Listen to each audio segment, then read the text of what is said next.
হজরত নূহ আলাইহিসসালামের জীবন থেকে একটি বড় শিক্ষা। আসসালামু আলাইকুম ওরহমতুল্লাহ। আজ আমরা জানব মহান আল্লাহর একজন সম্মানিত নবী হজরত নূহ আলাইহিসসালামের জীবন থেকে একটি গুরুত্বপূর্ণ শিক্ষা। হজরত নূহ আলাইহিসসালাম প্রায় ৯৫০ বছর ধরে তার জাতিকে এক আল্লাহর এবাদতের দাওয়াত দিয়েছিলেন। তিনি দিন-রাত মানুষকে বুঝিয়েছেন মূর্তি পূজা ছেড়ে একমাত্র আল্লাহর এবাদত করতে। কিন্তু খুব অল্প সংখ্যক মানুষ তার ডাকে সাড়া দিয়েছিল। যখন মানুষ সত্যকে বারবার প্রত্যাখ্যান করল, তখন আল্লাহ তাআলা নূহ আলাইহিসসালামকে একটি বিশাল নৌকা নির্মাণের নির্দেশ দিলেন। আল্লাহর নির্দেশ অনুযায়ী তিনি নৌকা তৈরি করলেন। এরপর আল্লাহর আদেশে প্রবল বন্যা শুরু হল। যারা ঈমান এনেছিল তারা নৌকায় আশ্রয় নিয়ে রক্ষা পেল, আর যারা সত্যকে অস্বীকার করেছিল তারা ধ্বংস হয়ে গেল। এই ঘটনা আমাদের শেখায় যে আল্লাহর উপর ভরসা করতে হবে, ধৈর্য ধরতে হবে এবং সত্যের পথে অবিচল থাকতে হবে। মানুষ গ্রহণ করুক বা না করুক, একজন মুমিনের দায়িত্ব হল সত্যকে আঁকড়ে ধরা এবং আল্লাহর আনুগত্য করা। আসুন আমরা নূহ আলাইহিসসালামের ধৈর্য, আল্লাহর প্রতি তার অটল বিশ্বাস এবং সত্যের প্রতি তার দৃঢ়তা থেকে শিক্ষা গ্রহণ করি।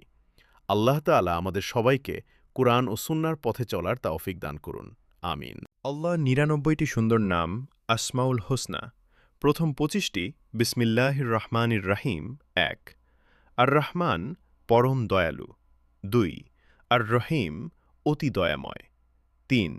আল মালিক সর্বময় অধিপতি। ৪। আল কুদ্দুস সর্বপবিত্র। ৫। আসসালাম শান্তির উৎস, ত্রুটিমুক্ত। ৬। আল মুমিন নিরাপত্তা ও আশ্রয়দানকারী। ৭। আল মুহাইমিন সর্বরক্ষক ও সর্বপর্যবেক্ষক। ৮। আল আজিজ মহাপরাক্রমশালী। ৯।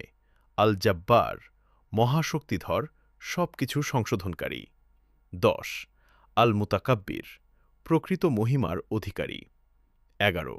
আল খালিক সৃষ্টিকর্তা। ১২। আল বারি নিখুঁতভাবে সৃষ্টিকারী। ১৩।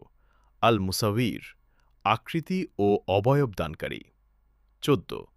আল গাফফার পরম ক্ষমাশীল। ১৫। আল কাহ্হার সর্বশক্তিমান, সবকিছুর ওপর কর্তৃত্বশালী। ১৬। আল ওয়াহাব অফুরন্ত দানকারী। ১৭। আর রাজ্জাক রিজকদাতা। ১৮। আল ফাত্তাহ সকল কল্যাণের দ্বার উন্মুক্তকারী। ১৯। আল আলিম সর্বজ্ঞ। ২০। আল কাবিদ সংকুচিতকারী, আল্লাহর ইচ্ছানুযায়ী। ২১। আল বাসিত প্রশস্তকারী, প্রাচুর্যদানকারী। ২২। আল খাফিদ অবনতকারী। ২৩। আর রাফি মর্যাদা বৃদ্ধি করেন যিনি। ২৪। আল ময়ী সম্মানদানকারী। ২৫। আল মুজিল অপমানিত করেন যাকে তিনি ইচ্ছা করেন। আল্লাহর প্রতিটি নাম তার পরিপূর্ণ গুণাবলীর পরিচয় বহন করে।